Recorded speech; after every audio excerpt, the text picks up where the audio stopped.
बचपन से बीतल जवानी ए माई, धीरे धीरे आई गइल हमरो बुढ़ाई।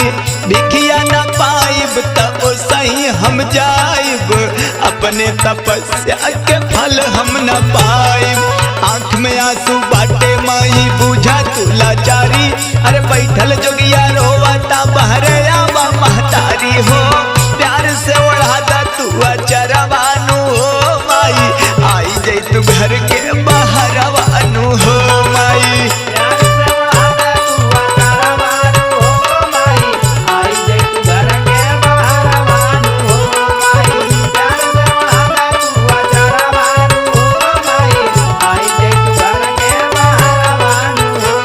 बैठल हाई दुआरी तनी भिखिया दा महतारी।